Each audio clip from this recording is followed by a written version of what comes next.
Princess Peach woke up just like any other day. She slipped out of her pink nightie and into her pink floofy frock and gown. She texted her good mornings to Mario and went on to brush her teeth. Now, sometime between clearing Luigi off of her breath and when she was supposed to meet our favorite mustache plumber, a big, pointy turtle named Bowser kicked down her door and swooped her out of the castle. Of course, the toads were of no help. You see, Bowser routinely tries to hold Princess Peach hostage as he one day hopes to merge the Mushroom Kingdom with his own. And Mario routinely finds a way to retrieve Princess Peach without giving in to Bowser's demands.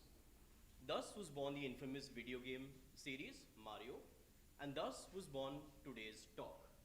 Hostages 101 brought to you by Blank One.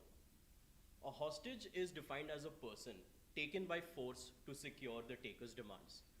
Unless you've been rejected by these guys, in which case a short Japanese-made Italian man will thwart every kidnapping you commit.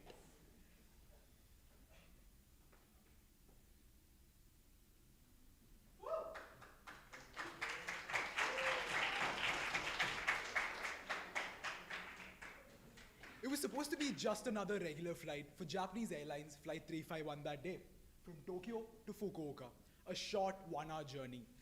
The passengers on the plane that day were fairly diverse too. There were tourists, doctors, businessmen, and even a few university students, and two very notable individuals, the executive from Pepsi and the bass player from the up-and-coming Japanese band. So far, all well and good. Things take a turn for the worst about 20 minutes into the journey. A young man gets up from his seat and makes a very casual announcement. He is hijacking the plane. And that man is Takamaro Tamiya. Contrary to what you'd expect, this did not ignite as much panic and fear as it would today. Probably because airline hijacking was not a crime in 1970. But yes, people were definitely concerned. And Tamiya, wielding a samurai sword right after his announcement, did not help. By now, you'd be wondering how this man was able to get a samurai sword on a plane. But again, the year was 1970. Airline security was not as intense as it is today. But the bigger question though, how was Tamiya planning on tackling 122 passengers by himself? And that was exactly when his accomplices started to reveal themselves one by one. All university students, mostly first years, and the youngest among them being only 16 years old. All wielding samurai swords, pistols, and even homemade pipe bombs. As you'd expect, by now, chaos had ensued. The pilot started radioing for help, and Tamiya ordered his accomplices to tie down the male passengers. But let's take a minute to have a look at what the objective of the hijacking was. So Tamiya and the group were part of this organization called the Japanese Red Army Faction, which in a sense was nothing but a communist militant organization that wanted to overthrow the Japanese government and monarchy.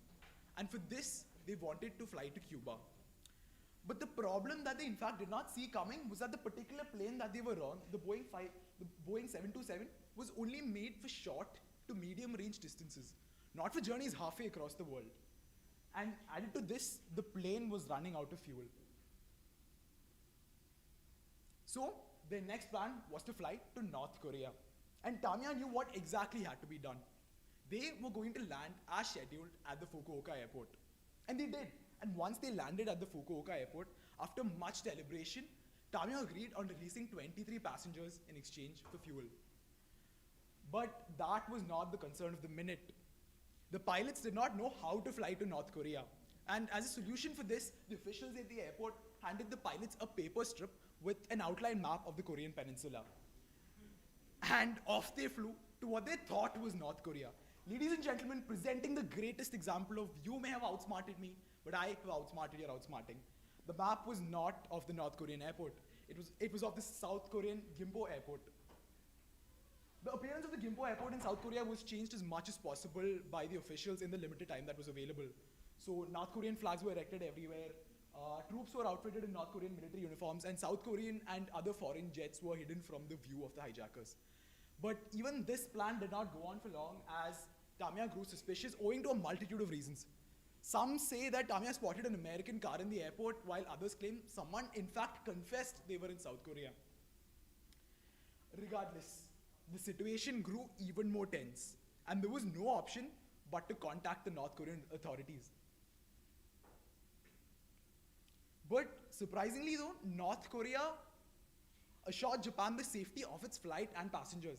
South Korea, though, was not exactly a fan of this plan due to previous geopolitical interactions.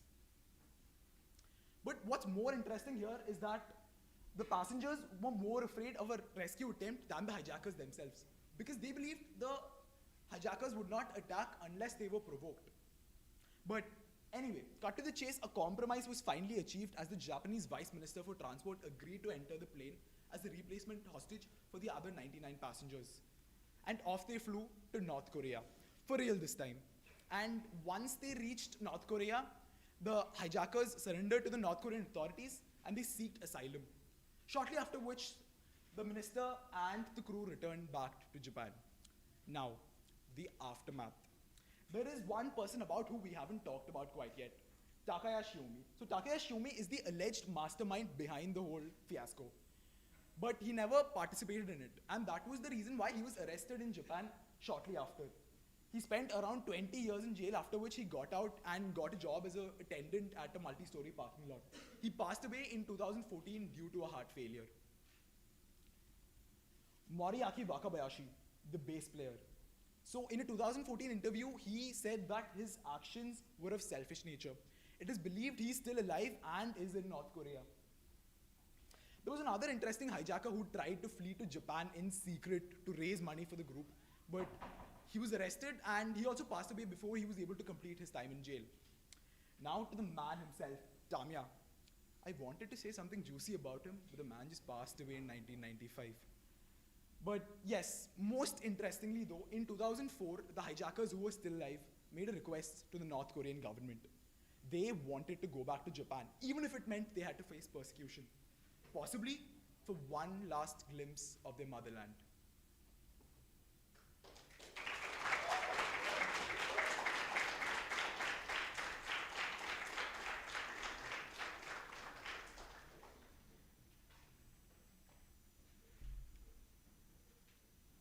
Iran, 1979. A huge group of militarized college students crowd and protest outside the US Embassy. Buses full of demonstrators appear in front of the US Embassy. Around 350 students barge into the embassy compound armed with weapons and wire cutters. They take control of the embassy in a matter of hours, taking hostage 52 US citizens and diplomats who they viewed to be representative of US operation. A day later, Iranian ruler Khomeini issued an official statement supporting the takeover, calling it the Second Iranian Revolution. Inside the embassy, the Marines and the embassy staff were blindfolded and were paraded in front of the photographers and the press. The message was clear: you do not interfere in Iranian politics. The United States had provided to the then overthrown Shah of Iran, Reza Shah Pahlavi, who was forcefully ousted by the very members of this militant crowd. They saw US helping the Shah avoid Iranian prosecution for the crimes he committed during his rule. The workers who had sneaked out of the embassy compound at the time of the takeover were captured by the Islamists and were kept as hostages. Nevertheless, 6 American diplomats managed to escape and now found solace at Canadian embassy. They will later spend refuge with 2 Canadian diplomats for over 3 months, where they will be rescued in one of the most creative missions ever taken. Getting the 6 diplomats out of Iran was important and crucial for the United States, not only for saving their life, but to show the world you do not mess with Uncle Sam. The CIA enlisted an exfiltration expert named Tony Mendez. Mendez strategically came up with a plan to pose as a producer scouting Iran for filming a brand new sci-fi film, Argo. A story was chalked out for the operation, inspired from the novel Lord of Light. John Chambers, a veteran Hollywood makeup artist, was enlisted to make the cover look believable. A whole functioning office named Studio 6 Production was set up on Sunset Boulevard. A whole with staff present to pick up any calls and display ads for the upcoming film Argo. The team also prepared fake business cards, and held parties at nightclub in LA. Mendes met all the 6 diplomats in Iran who were staying at Canadian diplomat's house. All the 6 diplomats would pose as a part of working Hollywood crew members who were scouting Iran for filming locations. Mendes managed all the 6 diplomats to get out of the country on Jan 27, 1980. All throughout, Iranian militants were on a lookout for them. Even putting together all the shredded documents and images to look for them. This is a prime example of a movie-like operation. It is also important to know that only 6 of the Americans were rescued from Iran. The remaining hostages were kept in captivity for 444 days. Initially kept in the embassy, they were later spread and kept at various locations across the country to make a single rescue operation impossible to save them. Although Iranian propaganda stated that the hostages were guests and were treated with respect, no, they were not. Many of the hostages described they were treated very badly. They were treated very worse. Like the conditions were very terrible. They were forced to wash their clothes in sink, and they were padlocked in rooms for hours. They were chained for hours, and also some diplomats, also some hostages also described of theft, beatings, etc. One can only imagine the pain of being hostage for over a year and living in a constant fear of death and harm. After two failed rescue attempts by the United States, all the hostages were finally released. In Jan 1981, after a peace treaty was brokered between Iran and the US, the 53 hostages were returned to the United States in a plane called Freedom 1 to see the light of the day with their compatriots after 444 days.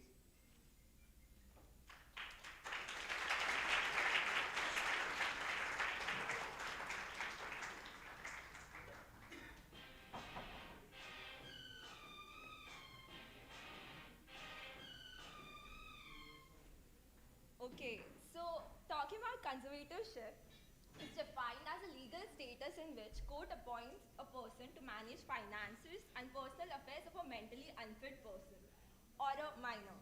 You all probably have heard about Britney and have heard her songs and must have recognized the song which was playing just right now, Toxic. But I don't think everyone knows the decade-long nightmare which she endured. It was in 2007 and 8 when she started having very evident mental struggles, public breakdowns, and media outlets obsessed over her each moment. She no longer seemed to be able to handle it. Events like Britney hitting a photographer's car with an umbrella or shaving her head or refusing to return her kids after visitation made people question her mental welfare. So, her father, Jamie Spears, decided to impose a temporary conservatorship upon her, which later evolved into permanent conservatorship. A conservatorship was split into 2 halves, one for her finances and assets, and other for her as a person. Her father controlled her finances, her assets. He even decided things like her weekly allowances and how much she could spend on things. He was even in charge of her personal life decisions, her career decisions, and her medications. Her father played the role of a conservator for almost 13 years. While this, he forced her to go on tours, made her take medication she didn't want to, and even checked her into rehabs. She told the court she wants to get married, have a baby, but the conservator wouldn't allow her to remove the birth control she was on. She just wanted her life back. She said it's doing more harm than good to her. She wasn't even allowed to go visit her friends who just lived 8 minutes away. I mean, it's kind of suspicious, isn't it? Even the color of her kitchen cabinets were decided by her conservator. It was in 2019 when his father stepped down from making her personal life decisions. He only managed the finances, and later in 2021 he was suspended as a conservator because of financial misconduct. Being all grown adults, still not being able to make your own decisions, how scary that is. I mean, I would rather be hostage in a hijacked plane or be in a bank robbery or something than living a nightmare where you don't have control over your own life. But even before her conservatorship, her life was pretty controlled. I mean, while growing up, she only had 1 hour to herself. Rest of the day was scheduled by her managers where she had practices to do, shows to go for, and appearances to make. And later to add to life, she also had managers who got really involved in her personal life. They,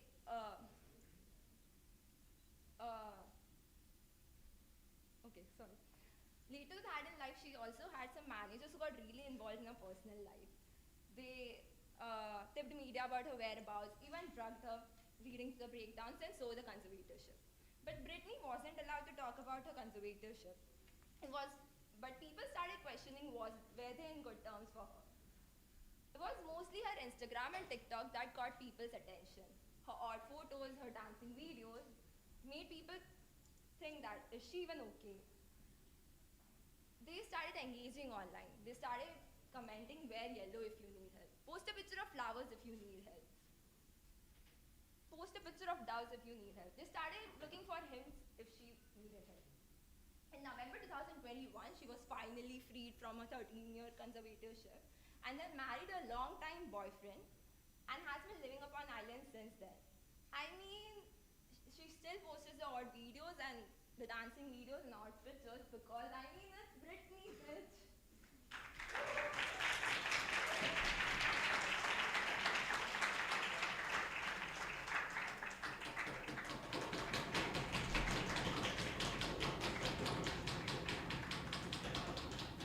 Okay, so imagine you're getting on board a flight to fly out to your dream university in the States. Now imagine you're a corporate employee who's got this enormous promotion and is going on to live the American dream. Imagine you're a flight attendant who's gotten out of this toxic marriage and is planning on leading an empowered life. Sounds about perfect, right? This is exactly what 388 people felt on board Pan American Flight 73. Scheduled from Mumbai to New York with scheduled stopovers in Karachi and Frankfurt. With the conventional, there are 8 emergency exits from this aircraft, 2 to the front, 2 to the back, and 4 are your wings. The flight took off. Except the number of exits on this aircraft would have been way more since it was a 15-year-old Boeing 747-12. For those who are not aware of what this aircraft is, it is called the Jumbo Jet. I am called Jumbo by my friend sitting here, so I hope that does just with the size of imagination. And this is me and my friend laughing after eating KFC.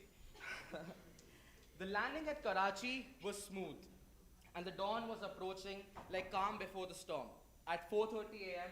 during its scheduled stopover. About 100 passengers safely got off, and a bus load were about to come to the ramp where the airplane was standing, when 2 hijackers dressed in sky blue uniforms of Pakistan Airport Security Force pulled up to the aircraft in a van with sirens and flashing lights. They ran up to the stairs firing gunshots into the break of dawn. The flight that symbolized hope to 388 people was now changing course to become nightmare fuel and the last flight for 51 innocent people. Soon after the ramp stunt, 2 more hijackers followed, one of them dressed in a rampant, shiny Pakistani salwar kameez with a briefcase, which of course was filled with grenades. Okay, so don't you just hate it when you stay up all night for a night shift and it is about to end and you just get shot and die? I just hate it when that happens. Okay, with all seriousness, this is what happened to two Kuwait Airlines workers who were working on the tarmac where the random shooting took place. Like imagine you're thinking about going home and popping a beer, but instead you get popped by a bullet. Imagine how frustrated people would have been when their peanuts didn't arrive on time, because the air hostess was busy delegating with the hijackers. I mean, come on man, get your priorities straight. But all said and done, nothing compares to the sheer resilience and bravery portrayed by Neerja and her crew members.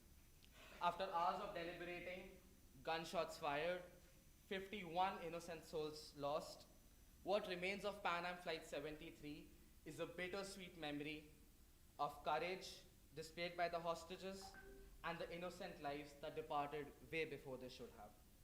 The crew let everyone out of there before helping themselves. Neerja Bhanot displayed bravery, which was later portrayed in a major Bollywood production named after her. Neerja and her crew's act and conduct is something to remember. And before I leave, I want you all to remember, in case of low pressure in the cabin option, mask will drop from the overhead bin. Pull them towards yourself and fasten. Assist yourself before assisting others.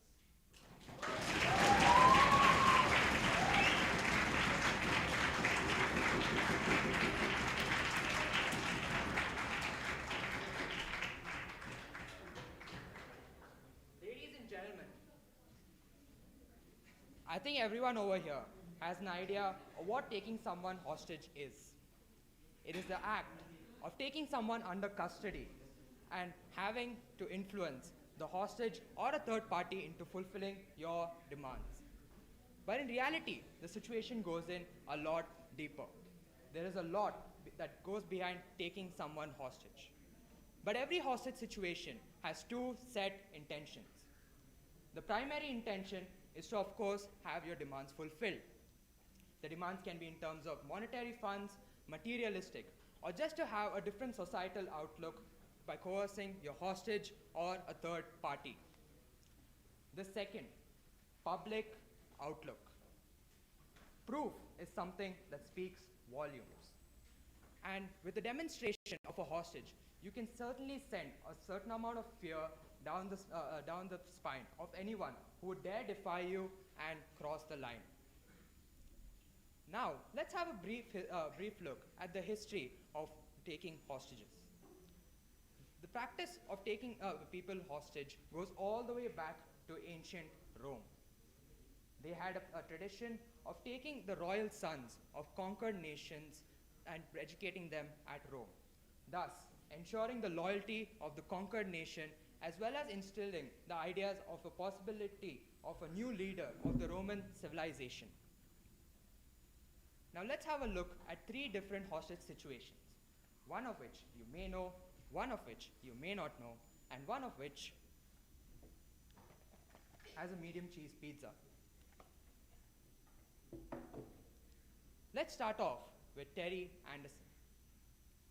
On March 16, 1985, Terry Anderson, an American journalist, had just finished a tennis game where he was abducted on the street of Beirut and placed in the back of a trunk of a car, and then later transported to a secret location where he was imprisoned. Over the next 6 years and 9 months, he was periodically moved to different sites.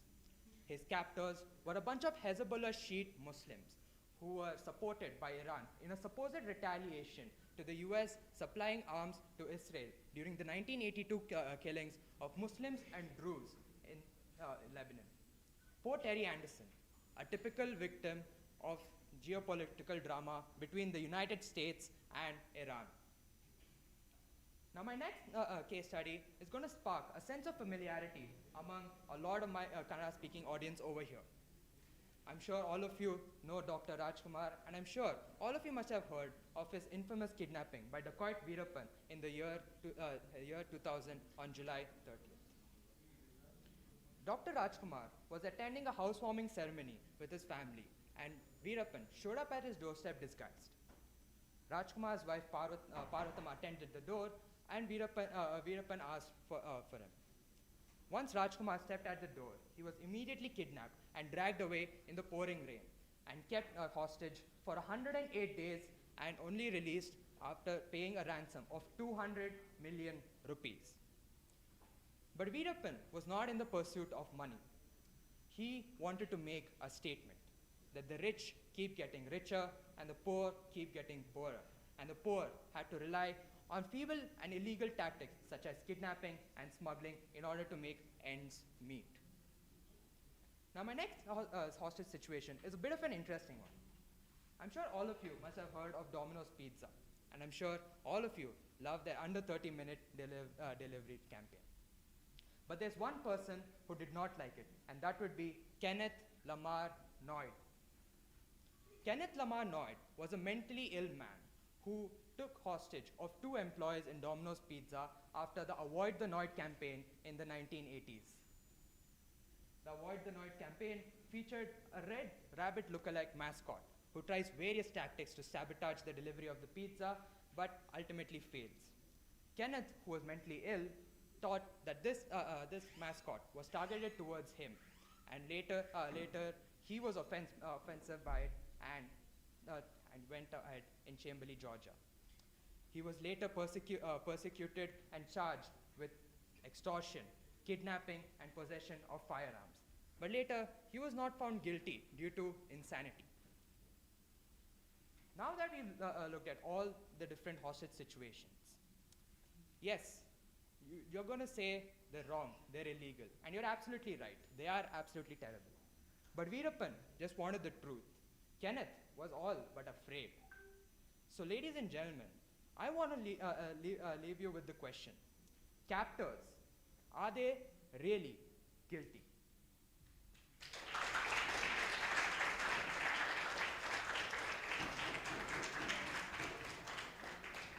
Imagine this. You're on your way to your work. You've left the house at the same time as you always do. You're driving down the same route that you take on each day. In all likelihood, you're not paying much attention to your journey as you've done it so many times before. Your cognitive processes are free to dwell on other things, the day ahead, perhaps, or that argument with your sibling. Suddenly, out of nowhere, an Omni rams into your passenger side. The suddenness jars your sympathetic system into life, releasing copious amounts of adrenaline, noradrenaline, and cortisol into your system. You're alert now. The entirety of your cognitive function will be focusing on the men running out of the van, yanking open your door. You're shaking. Your heart is beating faster and your muscles are tense as you've never experienced anything like this before. Your brain has no schema that shall fit this event. Your cognition will be working on processing what's happening to you. You're forced into the back of a van and driven off to an unknown location. Your senses will be straining to gather information to help you understand what's going on. You are now a hostage. You will be removed from your life, and your existence depends on the whims of your kidnapper. Odds are you shall be experiencing fear, helplessness, and drowning sense of uncertainty as to what the future will hold for you. The isolation of a new environment will be a major problem. Will anyone look for you? Are you on your own? Is this the end? Your identity is fueled by those whom you surround yourselves with. The neighbor who plays loud music at 3 a.m. or that cat that never shows you any affection. Loss of these interactions can leave you struggling to maintain your own sense of identity. In the early stages, your body and your brain will try to cope using implicit adaptation mechanisms, denial. But as time goes on, you tend to develop coping strategies. Hostages have been told of keeping diaries or even making plans for the future or even planning an escape. So, how many of you here think hostages will take their first chance to escape? Well, what if I say no? An entirely natural way, especially in a particularly long-term hostage situation, is to form bonds with the hostage taker. Developing positive relationship with the hostage taker is a natural process that happens over time and in fact increases their own chances of survival. They eventually adapt to the new isolated and controlled way of life such that when the opportunity presents itself, not all will take it. This is called as Stockholm Syndrome, a psychological response wherein a captive begins to identify closely with his or her captors and agrees to their agendas and their demands. Going off track a bit, for the release of a convicted criminal, Clark Olofsson, Jan Erik Olsson robbed a bank and held 3 people as hostages. Ironically, these 3 hostages started trusting Olsson and the robber over the cops. One of the hostages said that, "I fully trust Clark. I'm not desperate. They've not done a thing to us. On the contrary, they have been very nice." But what I'm scared of is that the cops will attack us and cause us to die. All of this simply because Jan Erik Olsen displayed basic kindness at a time of extreme distress. Well, that's a topic for another Talks 101. Coming back to you, our hostages. In days, weeks, or months, your freedom is bought. You're free! However, the life that you once knew is now gone. What you will return to will be very different from the one you led before. Initially, you tend to suffer from an re-entry shock where you struggle to adapt to the smells, the sounds, and the human contact of normal life. You may tend to withdraw from those very people whose touch you so recently craved simply because it may be too overwhelming. Soon after the release, it is common to experience flashbacks, nightmares, and having to cope with the potent fear that it could happen all over again, bringing on a hypervigilance kind of behavior where you're constantly looking for the next threat. For some, captivity is a traumatic event that has long-term consequences, occasionally leading to substance abuse, depression, or even post-traumatic stress disorder. However, for the majority of the hostages, time and psychological support provide healing. Research has shown that hostages describe themselves as thriving in the aftermath of their captivity. Active psychological support and involved social systems can do wonders when it comes to recovering from the past. As Dr. Phil says, time does not heal wounds, it's what you do with the time that really matters.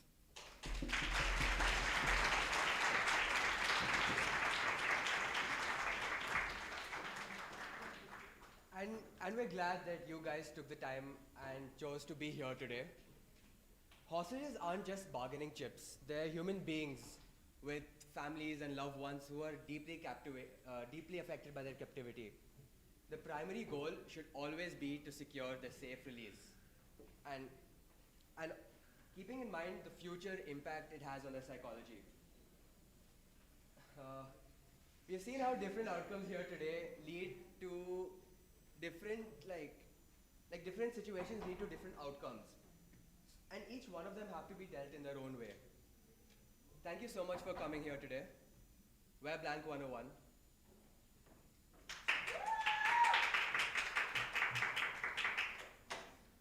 And we're taking you hostage.